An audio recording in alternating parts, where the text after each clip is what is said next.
Waited 2 years for a heart source, but my husband transplanted it to the fake heiress, Lila. The doctor said I only had 1 week left to live, so I decided to have my body cryogenically frozen. I donated my body to Lila's studio. The day I signed the donation form, my son threw himself into my arms and said that Mommy and Auntie were finally reconciled. My parents praised me for finally understanding sisterly affection and helping each other. My husband said with relief that I had finally let go of my grudges and become understanding. I smiled softly. Yes, I've really learned my lesson this time. I'm going to return the Vaughn family's heiress identity to Lila and fulfill all of you. Your time is running out. Next, say goodbye to your family properly. The attending doctor's tone was gentle, with a hint of heartache, but it was like a boulder crashing down on my heart. Even though I had guessed the outcome long ago, I still couldn't help but cry when I was sentenced to death. I'm only 28 years old, and I've been working hard to survive. But I never thought that the heart source I finally got would be snatched away by my husband. He transplanted it to the fake heiress, Lila, who only had a slight heart weakening. I stumbled to Lila's ward and saw my parents, my husband Julian, and my son Caleb all gathered around her, showering her with care. Seeing me enter, Julian, who was originally feeding Lila water, immediately put down the water glass and walked over, asking, "What did the doctor say?" I looked at him, and he immediately avoided my eyes guiltily, stammering an explanation. It was an emergency at the time. If Lila didn't get a heart transplant, she would have died in agony. My mother immediately said, "Julian is right, Serafina. Life is paramount. You wouldn't be so unreasonable as to be angry with us about this, would you?" The words that were about to come out swirled around my lips before I said calmly, "I'm not angry. The doctor said there will be good news in a week." After a pause, I added, "Good news for all of us." Julian pushed up the gold-rimmed glasses on his nose. A pair of amorous eyes instantly dyed with a smile. A suitable heart source so quickly? I knew the decision that day was right. My father also breathed a sigh of relief and laughed. Our Lila is blessed. If the heart source hadn't been given to her, she definitely wouldn't have been able to wait a week. My mother nodded repeatedly, gently tucking the stray hair at Lila's temples behind her ear, and said, "Our Lila's blessings are still to come." Unlike some people who could have continued to wait for a heart source, but insisted on making a scene, causing our Vaughn family to lose all face. Even though I was already disappointed in them, my heart still ached at this moment. I clenched my skirt tightly to stem the tide of sadness that wanted to burst through my eyes. Julian looked at me tenderly, but the words he spoke made me shiver. "You were indeed too impulsive that day. I think you should apologize to Lila." I looked at him in disbelief. Lila stole my heart, and now I'm being told to apologize to her? My mother chimed in. "Yes, and if you hadn't bullied Lila that day, she wouldn't have had angina at all. You should be grateful that she's lying here comfortably now. Otherwise, I would never recognize you as my daughter in this lifetime." I remembered that day. Lila stood in front of me, proudly showing off the marks on her neck, boasting about how much Julian cherished her, and how unable he was to restrain himself. I couldn't help but slap her. They happened to see it. Julian rushed forward angrily and pushed me away. I was pushed to the ground, and in the midst of the dizziness, my mother rushed up to fight me. My father just stood indifferently not far away, as if he also felt that I deserved to be taught a lesson. Immediately afterwards, I had a heart attack, and Lila also clutched her heart and said it hurt. But everyone thought I was faking it, and that she was the real one. Thinking of this, I bitterly tugged at the corner of my mouth and said faintly, "I'm sorry, it was my fault." No one expected me to apologize so obediently.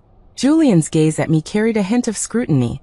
Lila also furrowed her delicate brows, revealing an expression of, "How can you be such a good actress?"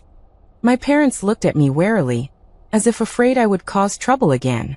Only my son Caleb happily rushed into my arms and said, "Mommy, that's great, you finally admitted your mistake. Don't bully Auntie anymore in the future, otherwise, I'll dislike you as much as Grandpa and Grandma do." I lowered my eyes and looked at him. I could tolerate the coldness, misunderstanding, and favoritism of my parents and husband. But him, the child I carried for 10 months, also favoring Lila, this was something I couldn't tolerate. But I didn't have the strength to argue anymore. I gently stroked his face and said with a smile, "Mommy will listen to you." Only then did my mother nod in satisfaction and say, "Well, it seems, Serafina, you've finally learned your lesson." Julian also breathed a sigh of relief and said, "My wife has grown up." Looking at his affectedly doting appearance, I only felt a wave of nausea in my chest.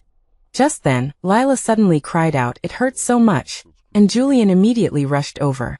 My son, who was just hugging me, also let go and ran over, shouting, "Auntie, where does it hurt? Caleb will blow on it for you." My parents' eyes turned red with heartache. Standing far away at this moment, I was like a clown. I couldn't stand this atmosphere any longer. I used being tired as an excuse and turned to leave the ward. As soon as I reached the door, the pain in my heart almost made me faint. I leaned against the wall and squatted down, quickly found the strong painkiller, and swallowed several pills in a row before it subsided. Inside the ward, I heard my mother still scolding my coldness. She felt that I didn't care about Lila. But I knew that as long as I was there, Lila would be uncomfortable. This was her usual tactic for competing for attention. But in reality, she didn't need to do this at all, because from beginning to end my parents, husband, and son loved her, the fake heiress. And me, like the name my parents gave me, Serafina. Do not seek. They never thought of finding me, so when I took the initiative to come to their door to recognize them, they gave me such a name. After leaving the hospital in a daze, I took a taxi to Lila's research studio. I had already made an appointment with them to donate my body for their cryogenic revival experiments. When signing the agreement, the staff asked, "Ms. Vaughn, do your parents and loved one know about your decision?" I smiled and said faintly, "They all respect and support my decision." The staff member said enviously, "That's great. Your family must love you very much, so they hope you will have a chance to be revived one day." Looking at her envious gaze, I felt like I had really become a woman deeply loved by her parents and loved one. The corners of my mouth involuntarily curved upwards, and I said with a smile, "Yes, who doesn't love their family?" Saying that, I handed over the agreement. After confirming that everything was correct, I left here and returned home. As soon as I entered the door, I saw my things piled up in the living room. I frowned and looked at Ms. Rosa, who was standing there directing everyone. How could she be here? Miss Rosa, like my parents, hated me, the real heiress. Seeing me, she said with a fake smile, "Serafina, Lila is being discharged from the hospital today. Mr. Sterling asked me to take care of her, and also asked me to choose a room for her to recuperate. I think the master bedroom is well ventilated in both the north and south, so I tidied up the master bedroom for Lila to recuperate. The other rooms in the villa are all in use, so I'll have to trouble you to live in the storage room downstairs." I said faintly, "Okay." Miss Rosa probably didn't expect me to be so easy to talk to. All the words she had in mind were swallowed back. She looked at me suspiciously and asked, "Serafina, aren't you angry?" I shook my head and turned to walk towards the storage room. "Miss Rosa said disdainfully, "It seems Serafina has really become sensible. It would have been better if she had been like this earlier." If she had been like this earlier, the master and madam wouldn't have hated you so much. I didn't say anything. When I arrived at the storage room, a pungent musty smell hit my nostrils. The narrow space was filled with all kinds of things. There was only a small bed 1 meter wide, with half of it covered with books, and the other half empty. I lay down directly and fell into a daze, falling asleep. I was too tired and just wanted to get a good night's sleep. But unexpectedly, even such a small wish could not be fulfilled. I don't know how much time passed, but I was woken up by a strong force. When I opened my eyes, I saw Julian's eyes, which were filled with panic. Seeing me wake up, his originally worried eyes instantly turned cold, and he loudly questioned me. "Why did you post our marriage to the internet? Do you know that many people are now cyberbullying Lila? Lila just had surgery, and her body is already fragile. Because of this, she became so anxious that she fainted. I thought you had really learned your lesson. It turns out you were just secretly planning how to get revenge on us." I only felt as if there was a large hammer in my head, hammering away frantically. The intense pain made it difficult for me to hear his words clearly. I could only weakly say, "I didn't do anything. If you don't believe me, you can look at my phone." Julian roared angrily. Enough! Those reporters have admitted that you gave them money to publicize this matter. How much longer are you going to keep pretending? Come with me now, and kneel down to apologize to Lila. Julian roughly yanked me off the bed, dragging me out. He was moving too fast, and my legs slammed hard into the doorframe with a thud, the pain making me tremble instantly, but he only glanced back at me before continuing to drag me out. Arriving in the hall, he threw me hard onto the floor. I felt as if every bone in my body was about to fall apart. Just as I was about to stand up, my mother rushed over and slapped me several times. A bloody stench, like rot that the manhole cover couldn't contain, bubbled upward. I looked up and saw Lila hiding in my father's arms, crying pathetically, while my mother stared at me with a ferocious expression. Her dark eyes were filled with disgust and hatred for me, as if hacking me to pieces wouldn't be enough to appease her. Perhaps my gaze was too cold, as my mother raised her hand to slap me again. I couldn't hold it back any longer and spat out a mouthful of blood. The blood sprayed all over her hands and face, causing her to pause in shock. Her hand stopped on my face, as if gently caressing me. I couldn't help but greedily rub my cheek against her hand, and tears streamed down my face. I also longed for my mother to caress me like she caressed Lila, instead of always using cold slaps to vent her disgust towards me. My mother recoiled as if she had been electrocuted. I collapsed wearily, blood also starting to flow from my nose. Julian rushed forward in a panic, anxiously asking, "What's wrong? Why are you vomiting so much blood?" I looked at him, his hands trembling, as if he was genuinely worried about me. I pushed away his hand that was reaching out to help me. Just as I was about to get up, I started vomiting blood again in large gulps. A hint of fear finally appeared in my mother's eyes. She shook her head and said, I only slapped her a few times, I didn't do anything." After saying that, she asked me with rare concern, "Serafina, what's wrong?" Mom will take you to the hospital right away." My father also came over and asked, "What happened? Quickly help Serafina up." My son Caleb also rushed over, crying loudly, "Mom, you're bleeding so much. Are you going to die?" My mother snapped, "Don't talk nonsense." At this moment, Ms. Rosa suddenly came out, holding a package in her hand, and said angrily, "Serafina, how could you use a blood bag to scare the Madam and Mr. Sterling?" Blood bag? What blood bag? Before I could understand, my mother had already rushed in front of Ms. Rosa. After looking at what Ms. Rosa was holding, she smashed it on the ground in uncontrollable rage. She angrily scolded, "Serafina, you are indeed cunning, actually trying to use a blood bag to deceive our sympathy." I smiled bitterly and shook my head. I had clearly learned to be obedient, so why wouldn't they let me go? Julian squatted down, looking at me with disappointment, and said, "Serafina, how did you become like this?" My father angrily returned to Lila's side, saying with disgust, "Ungrateful daughter. She really is a wild child from the countryside, unscrupulous and cold-blooded. Not even half as good as our Lila. No, you can't even compare to a single hair on Lila's head." I didn't say anything, just forcibly swallowing the blood that was about to come out. Caleb, who was originally in my arms, now pushed me away with disgust. He frowned and said, "Mom, I thought you had changed, but you're so bad, I don't like you anymore."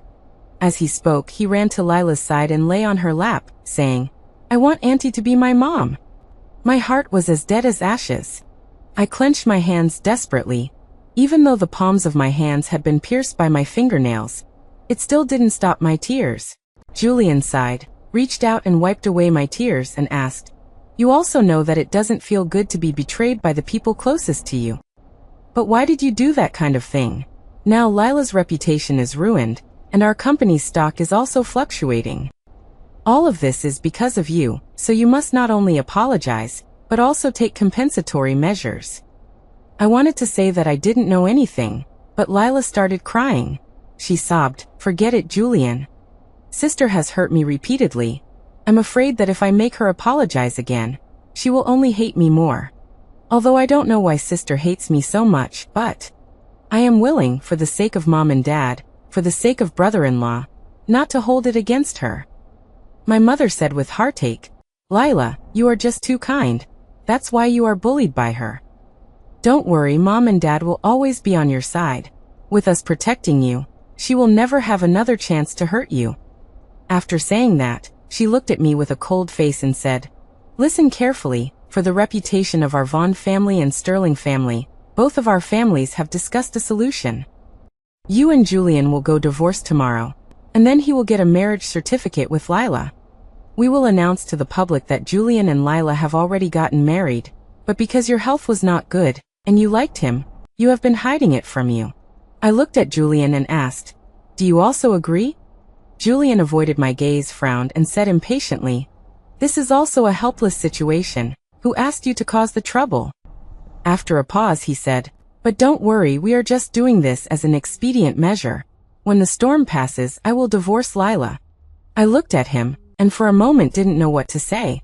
Perhaps it was because he felt guilty, or perhaps because he felt that my silence was a kind of resistance, which made him very unhappy. He said with a cold face, Whether you agree or not, I will. I slowly opened my mouth and said, Congratulations to you, congratulations on your marriage. Julian's voice stopped abruptly. He stared blankly at me, feeling an unspeakable panic in his heart. He felt that the current me was like a very light piece of white paper, which could be blown by the wind to a place he couldn't see at any time. I slowly got up, supported myself against the wall and wiped the blood off my face, and looked at my mother and said, Julian and I didn't get a marriage certificate. So he can directly get a marriage certificate with Lila? My mother asked with some surprise, You didn't get a marriage certificate? Julian's face was very ugly. He frowned and explained, I was very busy before, and then I forgot. My mother clapped her hands and said, It's good that you didn't get a marriage certificate. My son Caleb glanced at me timidly and asked, Then in the future Auntie will be my mother? I nodded to him and said with a smile, Happy? Caleb jumped up happily and said, That's great, Auntie will be my mom in the future. After saying that, as if afraid that I would be unhappy, he added, Mama, no, Aunt. As long as you promise not to bully Auntie anymore, I will still like you. I lowered my eyes and said in a low voice, Understood. Lila cried with joy and asked, Is Sister really willing to let Julian marry me?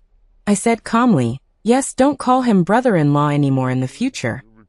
Lila glanced at Julian shyly.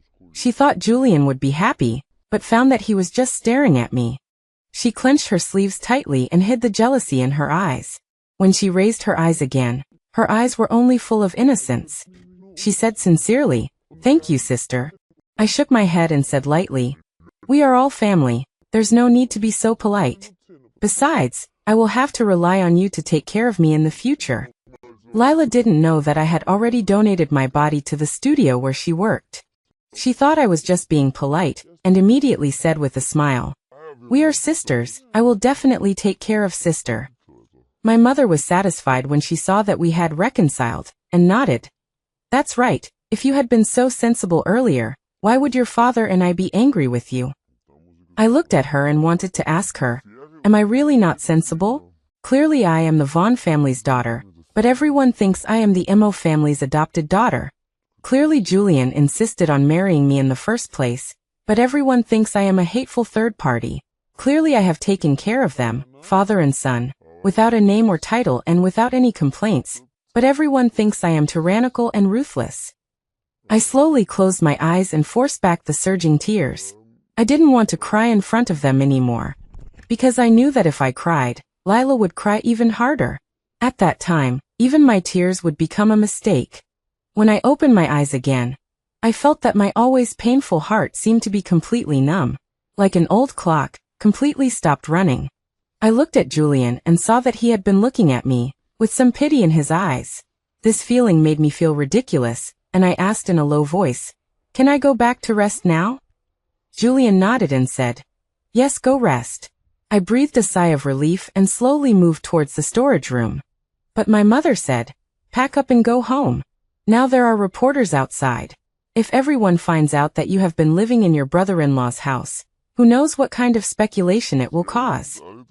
I obediently nodded and said, Okay. My mother asked Julian to send me back home. After going out, he suddenly grabbed my hand and said, I'll accompany you to the operating room in a week. After you finish the surgery, let's have a good talk. Lila and I. It's definitely not what you think. I looked at Lila's suddenly changed face and smiled at Julian and said, okay. Julian looked at me strangely, as if the person standing before him was just a lifeless piece of wood. He said impatiently, let's go. After getting into the car, it was silent the entire way. Julian tried to speak several times, but when he saw my pale face covered in blood, he lost the desire to talk. Just as the car reached the halfway point, he received a call from my mother. The next moment, he pulled the car over to the side of the road, anxiously saying, Lila suddenly fainted. It might be a severe rejection reaction. I need to get back. Take a taxi yourself. I glanced at the dashboard. It was 3 in the morning. And this was a remote overpass. A taxi? Where would I find a taxi? But I didn't say anything and obediently got out of the car. Before I could steady myself, Julian stepped on the gas and drove off. The roar of the sports car tore at my heart painfully. I clutched my chest and took a long time to escape from that tearing pain. Just as I recovered, there was a muffled thunder in the sky, as if even God couldn't stand my weakness and roared in anger. Before long, large raindrops fell, some hitting the top of my head, and they actually hurt. Hearing the bang bang bang sounds, I realized it was hailing. I hurriedly covered my head and walked forward, the hard hailstones constantly hitting my hands and face. It hurt too much. I couldn't help but cry out loud. I didn't want to cry, but the hail really hurt too much. As I walked, I suddenly felt a darkness before my eyes, and I fell to the ground. A long time later, I seemed to hear the sound of an ambulance, and then the familiar voice of the attending physician. He seemed to be crying, constantly questioning. What happened? She clearly had another week to live. How could she suddenly be gone? My ribs hurt so much.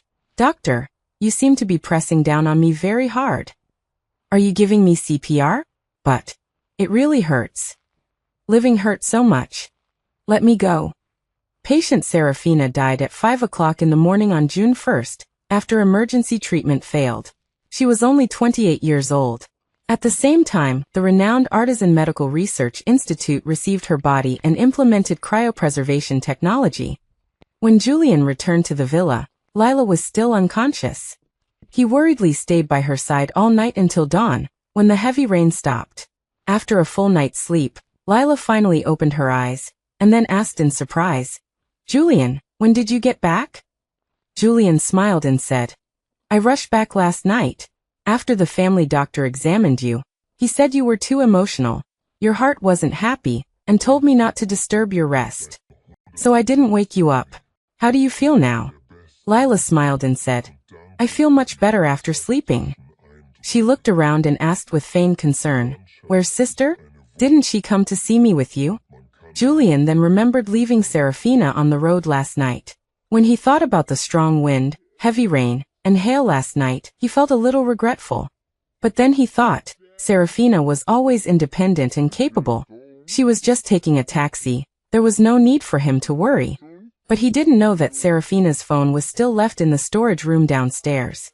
Julian said indifferently, she has surgery in a week and needs to rest, so I told her to go back on her own. Lila nodded obediently, then couldn't help but ask expectantly, Julian, when are we going to get our marriage certificate? Julian frowned slightly, about to decline, but when he met her watery eyes, he couldn't bear it. He said, after your health gets better, we'll go. Lila immediately acted coquettishly. I'm already better. Can we go now? Julian pursed his lips, still wanting to refuse. Lila lowered her eyes and said sadly, I'm sorry, I'm making things difficult for you. I'm not trying to force you to take responsibility for me, but I'm too scared. Those people online are saying such terrible things. I'm so scared. So scared everyone will think I'm a dirty interloper. In the past, when Julian heard these words, he would only feel sorry for her. But today he felt something was strange. After all, the two of them had been secretly having an affair for a long time. In fact, what was being said online was the truth. Thinking of this, he rarely said seriously, Lila, what happened between us was just an accident, and I hope you don't develop any greedy thoughts. Lila was slightly stunned. An accident? Which accident happens again and again? She sneered in her heart, but became even more aggrieved on the surface and said weakly, I'm sorry, I know you love sister the most. When this storm passes, I'll give you back to her. Julian felt relieved when he looked at her obedient and understanding attitude. So the two went to secretly get their marriage certificate that same day. Then, both companies jointly released the marriage certificate and clarified the rumors. Soon the online public opinion completely reversed. Julian and Lila became childhood sweethearts that everyone praised and envied, while Serafina was a disgusting adopted daughter who had interfered and suffered from delusions. Although Julian emphasized in the statement that it was his and Lila's concealment that caused Serafina to continue to hold hope for him. However, major marketing accounts still tried their best to create drama, and some even posted the video of Serafina hitting Lila online. For a time, Serafina was condemned by thousands of people. Those who didn't know the truth seemed to have found an outlet for their emotions. It wasn't enough to just scold her, they even went to the Vaughn family to stake out. However, after staking out for 2 days, they didn't see Serafina. They could only film videos of them throwing rotten eggs and rotten vegetables into the yard to vent their anger for Lila. Even more outrageous, someone pulled out a banner cursing Serafina to die a terrible death and hung it at the gate of the Vaughn family villa. Julian was furious when he found out about this. He immediately had those things torn down and strengthened the security in the villa area to prevent those people from disturbing Serafina again. This day, after driving those people away, he came to the gate of the villa. He rang the doorbell several times, but no one opened the door for him. He frowned and looked at the second floor with the windows open and said loudly, Serafina, I know you're inside. You're not opening the door for me because you're still angry with me, right? I'm sorry, I didn't expect the reaction of the netizens to be so strong. Don't worry, I've already asked the company to do emergency public relations. Soon everyone will forget about this. There was still no sound from inside. Helen had given all the employees a vacation before driving Serafina over, in order to punish her. Julian knocked on the door again, his tone softening a little, and said, Serafina, I know you've been wrong during this time. I've also thought a lot these past few days. I know the reason why you did things to hurt Lila is because we didn't care about you enough. I'll talk to Uncle and Aunt and ask them to be more patient with you. Also, Caleb secretly told me yesterday that he actually likes you a lot. He still wants you to be his mother and wants you to tell him bedtime stories. He said a lot, until his mouth was dry and his patience was exhausted, but the door in front of him remained motionless.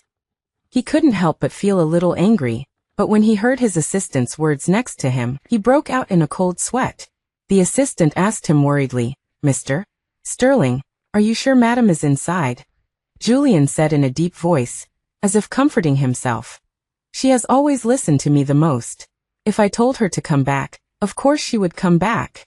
Moreover, she sent me a message yesterday saying that she was doing well at home and told me not to worry about her.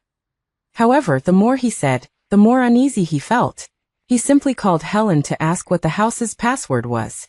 Helen had also been feeling uneasy these past few days. She always remembered what Serafina looked like when she first came to the Vaughn family, the dead of winter, but she was only wearing a dirty, patch-thin coat, tattered pants, and thin shoes with exposed toes. Even a beggar in Beijing couldn't be more down and out than her. However, her eyes were very bright, shining so brightly that Helen's heart felt warm.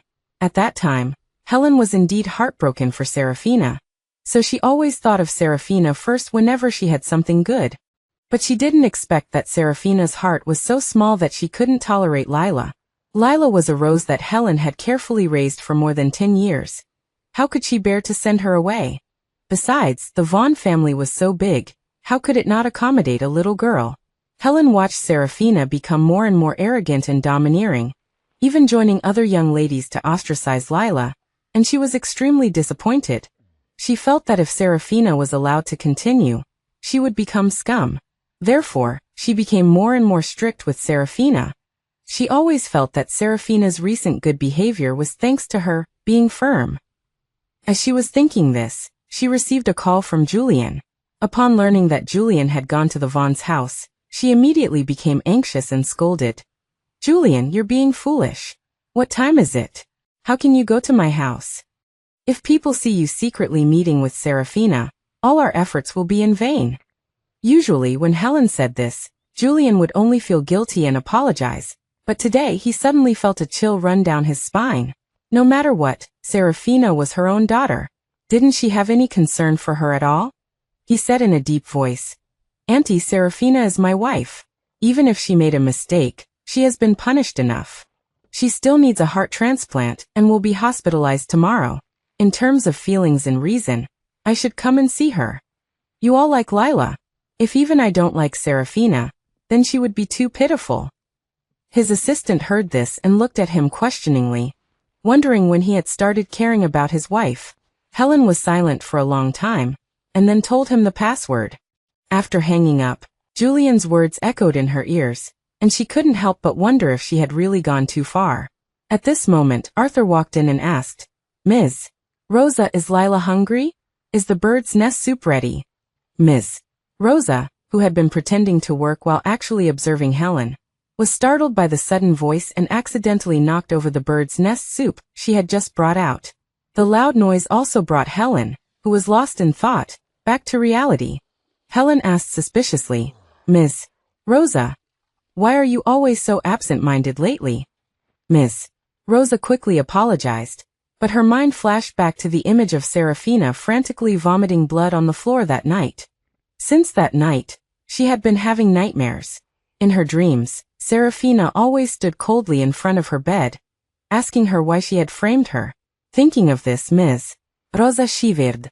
Helen thought she had been too harsh and softened her tone, saying, Recook a pot of bird's nest soup. After a pause she added, 2 pots. I'll take some home to Serafina in the afternoon. Serafina is going to have surgery too, and she needs to nourish herself. Arthur asked in surprise, Have you forgiven her? Helen sighed and asked, Husband, have we been too harsh on Serafina? Now that she has learned her lesson, let's be kind to her and slowly teach her what's right. Arthur nodded and said, I'll listen to you. He didn't actually dislike Serafina that much. After all, Serafina's face was 80% like his. Seeing her was like seeing his younger self. If she hadn't been so disappointing, he wouldn't have treated her coldly and allowed her to be disciplined in order to teach her a lesson. The couple discussed how to make amends to Serafina. Little did they know that Serafina had already been locked in a cryosleep pod. On the other side, Julian entered the Vaughn's house and began frantically searching for Serafina. But even after searching the entire villa, he couldn't find Serafina. He kept calling Serafina, but no one answered. An unprecedented fear crept into his heart like vines. Could it be that something had really happened to Serafina? But just yesterday, she sent him a message saying that she had been obediently reflecting on her actions and told him not to worry about her or come over. How could she disappear today? His assistant cautiously asked, President, should we call the police? Julian pondered for a moment and said, Call the police, and at the same time, release a press release saying that Serafina, after learning the truth, ran away from home out of guilt and has not returned. Also, release the news that she is about to undergo surgery. This way, everyone will think that she really didn't do it on purpose and won't scold her. Oh, and hire some internet trolls to stir things up. Speaking of this, the image of Serafina's bloodless face flashed through his mind. He said guiltily, Serafina must have been very scared when she was cyberbullied. I believe that after this lesson, she will definitely not make this mistake again. The assistant mustered his courage and said, Actually, President, I don't think Madam is that kind of person.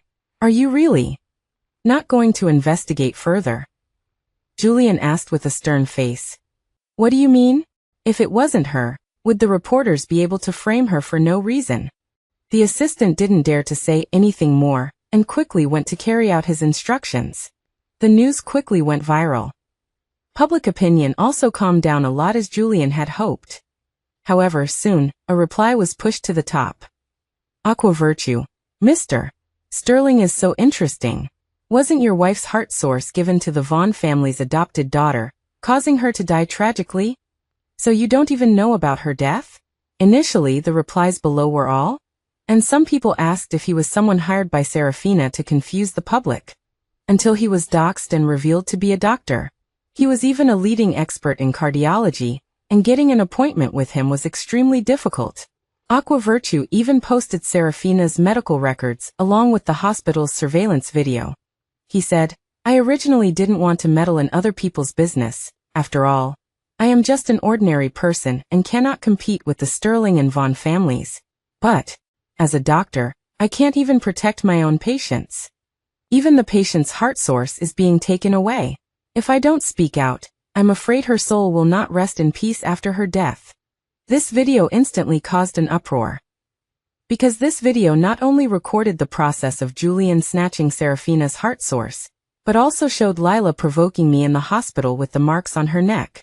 Not only that, the doctor also posted Lila's medical records. When everyone saw that she only had suspected early heart failure, they were immediately enraged and filled with righteous indignation. In an instant, everyone angrily rushed to Julian's company, demanding that he explain everything. In the video, Lila kept calling him brother-in-law, and his son kept calling Serafina mom. The crowd immediately understood that they had been tricked by the Vaughn and Sterling families. At this time, the Sterling family. Julian's hand holding the phone was shaking. He repeatedly watched the video. In the video, Lila's usually gentle and innocent face became twisted and hideous. He never knew that the gentle white flower was actually a terrifying flesh-eating flower. Helen and Arthur were the same. At this moment, both of them had red eyes. Helen said in a trembling voice, "Husband, we really misunderstood Serafina. Quickly go and bring Serafina back. I want to tell her that it's Mom's fault. It's Mom's fault." Arthur choked up and said, "I'll call her attending doctor right away. Serafina must be with him. She's angry with us, so she lied to us and said she was dead. Yes. That must be it." Julian nodded and said, "That's right. She sent me a message yesterday saying that she was fine and told me not to worry. How could she have died 3 days ago?" Helen heard this, and her heart felt relieved. She excitedly asked, "Really?" But as soon as she finished speaking, Arthur and Julian's expressions changed, because they thought of another possibility. At this moment, footsteps came from upstairs. Lila, supported by Ms. Rosa, walked down the stairs step by step. She didn't know about the news on the internet and asked anxiously, "Mom and Dad, I heard that sister is missing. Is it true? I'm so worried about her." The three of them were silent at the same time, just staring at her strangely, as if they wanted to stare a hole through her. Especially Julian, he had never touched Lila. Why would she tell such a lie? Lila felt very uneasy. In the past, Helen would have already picked up the conversation and scolded Serafina for being insensible. But now Helen was just staring at her, looking at her with the same gaze as when she looked at Serafina. Lila asked with some guilt, "Why aren't you saying anything?" She thought to herself, "Could it be that what I did has been found out? Impossible." Just as Helen was about to speak, Julian's assistant rushed in. He said, President, we have found news about Madam." Julian and the others stood up excitedly in an instant. Their eager gazes made the little assistant's scalp tingle. For a moment, he didn't even know if he should say the news. And when Lila saw how nervous they were, jealousy arose in her heart, and she directly pushed Ms. Rosa away, then pretended to stumble and fell from the stairs. But this time, her screams did not attract everyone's attention. Julian didn't even glance at her, but instead asked the little assistant, "Where is Madam? Quickly take me to find her." The little assistant said, Madam has already passed away, and 3 days ago, her body was sent to the Time Studio. To the studio for cryoresurrection experiments. Just now the studio called me and said that Madam left something there, and asked me to notify you to go and get it. Julian only felt a buzzing in his head, and Helen's eyes rolled back, and she fainted directly. Arthur staggered and shook his head in disbelief. "No, impossible. Clearly she said she had a heart source. How could she die? My daughter is so young. How could she die?" At this moment, Caleb rushed in from school, his eyes red as he ran to Arthur and asked, "Grandpa, who died? Is it Mom? I don't want Mom to die. I don't want Mom to die." Julian looked at his heartbroken son, his face cold as he said to the nanny, "Take the young master upstairs." Then he looked at Lila. Lila was still sprawled awkwardly on the floor, and when she heard Serafina was dead, her heart was filled with joy, because only with Serafina's death would she be the only daughter of the Vaughn family, and everything belonging to the Vaughn family would belong to her. And Julian, no one would be able to fight her for him anymore. Perhaps she was too happy. Lila forgot to restrain her emotions, and instead wore a smile on her face. Until Julian stood in front of her, asking with a cold face, "Your sister is dead and you're happy?" Lila suddenly came to her senses. She hurriedly suppressed her smile and said flusteredly, "How could I be? I don't believe sister is dead. She must be pretending to scare us." But she knew very well that Serafina was indeed dead, because the night before last, she had already received the donor information in the work group. It was Serafina. But because there was no photo, she wasn't sure at first. Thinking of this, Lila started crying again.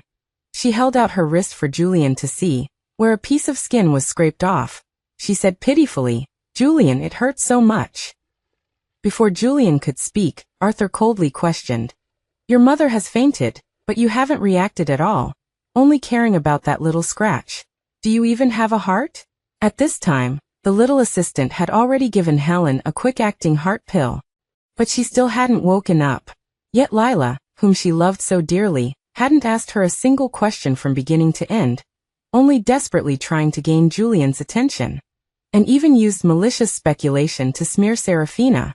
Arthur looked at this daughter, stammering, so guilty she couldn't speak, and felt as if a basin of ice water had been poured over his heart. He felt like he was only seeing this daughter clearly now. He even began to wonder, were those things Serafina did in the past really done by her? At this moment, a cell phone rang upstairs. Lila immediately said to Ms. Rosa, "Hurry up and get my phone for me." Julian looked up and saw Ms. Rosa standing there with a pale face. Only when his gaze fell on her did she hurry upstairs. However, when she came downstairs, the phone she brought out wasn't Lila's, but Serafina's.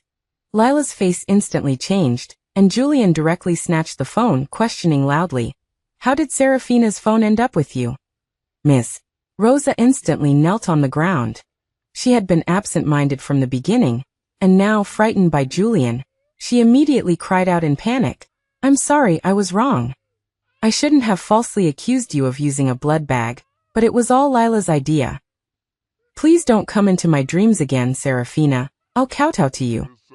Lila, her face ashen, said resentfully, "Ms. Rosa, what's wrong with you? Look clearly, where is sister?" The next moment, Julian grabbed her by the neck and lifted her up. He gritted his teeth and said, "So those text messages weren't sent to me by Serafina. You sent them to me? You knew she was dead all along. Time Studio, that's the lab you work in? Good. Very good. Lila, you will pay for your viciousness." After speaking, he threw Lila to the ground.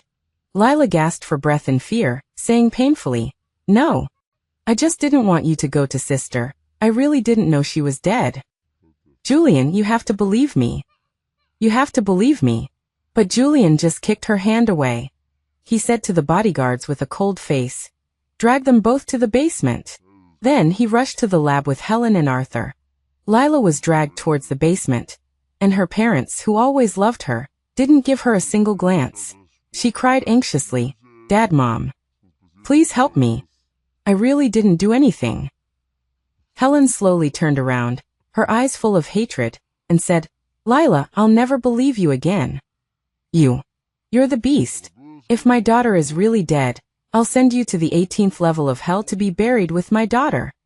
Lila was frightened by Helen's gaze, but she forgot that every time she made a false accusation, she forced Helen to look at her own daughter with such a gaze. Studio.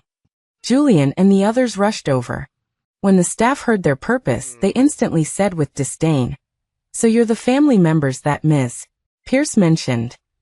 Julian and the others felt as if her gaze was like a slow slicing death.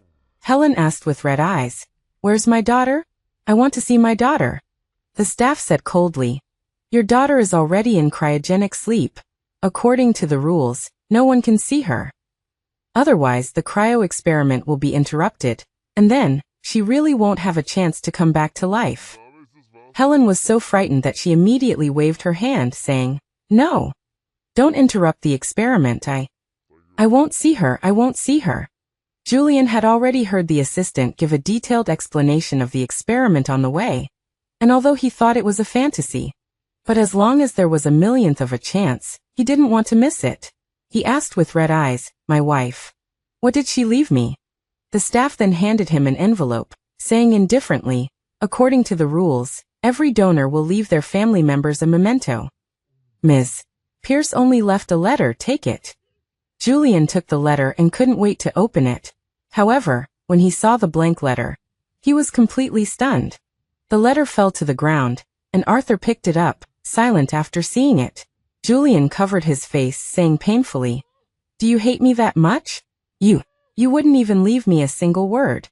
At this time the little assistant ran in again, saying, "Mr. Sterling, something bad happened. The police are here, saying they want to investigate you for seizing heart sources and wasting resources.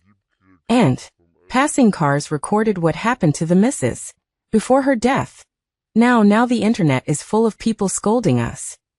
Julian didn't speak, he just felt his head spinning and his ears ringing. His chest ached violently, just like Serafina once did. He clutched his chest tightly, and after a dizzy spell he fainted. When he woke up, Julian's mother, with a worried expression, was by his side, along with Julian's father, who had a cold face. Seeing him open his eyes, before Julian's mother could offer a word of concern, Julian's father said, "Look at all the disgusting things you've done. Misjudging people, acting recklessly, using your power to bully others. Because of you, our company's reputation has been ruined.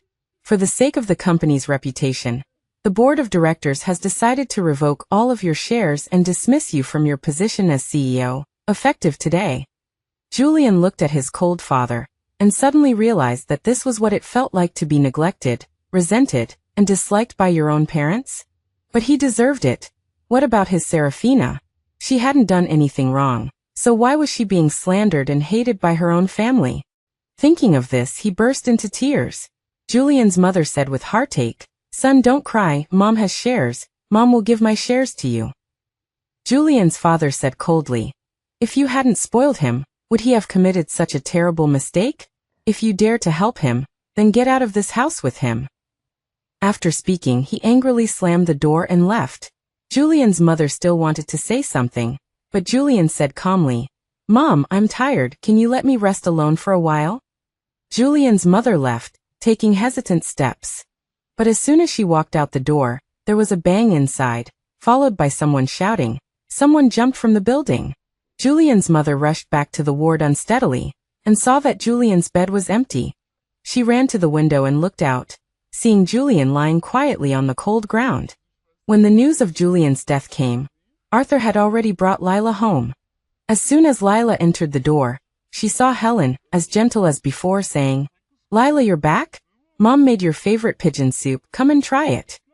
Lila said guiltily, "Mom, you don't blame me? I didn't mean to hide anything from you. I was just afraid that you would be too sad if you knew about Sister's death, so." Helen shook her head, saying faintly, "Don't say anything, your sister got what she deserved, it was just her bad luck. From now on, you're our only daughter, you must take good care of your health, understand?" Lila instantly breathed a sigh of relief. She knew that even if Serafina died, her parents still loved her the most. She happily took a sip of the soup, looked around and asked, "Where's Ms. Rosa?" Helen said lightly, "Oh, she was sent to a mental hospital by me. Because she always said that your sister comes to her every night to settle accounts." The chopsticks in Lila's hand fell on the table. Helen immediately comforted her. "Don't be afraid, these are all nonsense." Lila nodded with a smile. Helen and Arthur kept putting food on her plate. They talked about the fun things from her childhood. Every single thing showed their love for Lila. Lila couldn't help but sigh. "Mom and Dad are so good to me." Helen's eyes instantly turned red. She caressed Lila's face, but suddenly applied force. Lila screamed in pain. Helen laughed and cried, asking in a crazed manner, "Yes, your dad and I are so good to you. Even our own daughter couldn't compare to you.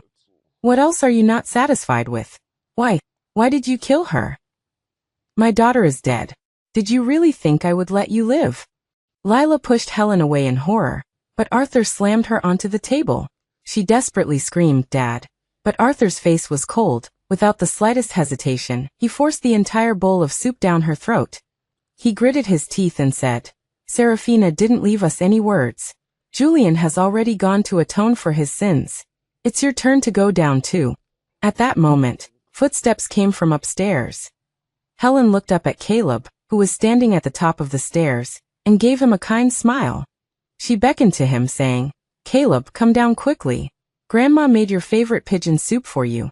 Suddenly, the stereo in the living room blared to life, a mournful and deep voice echoing, "We are all sinners committing different sins. I can decide who is right and who should fall asleep."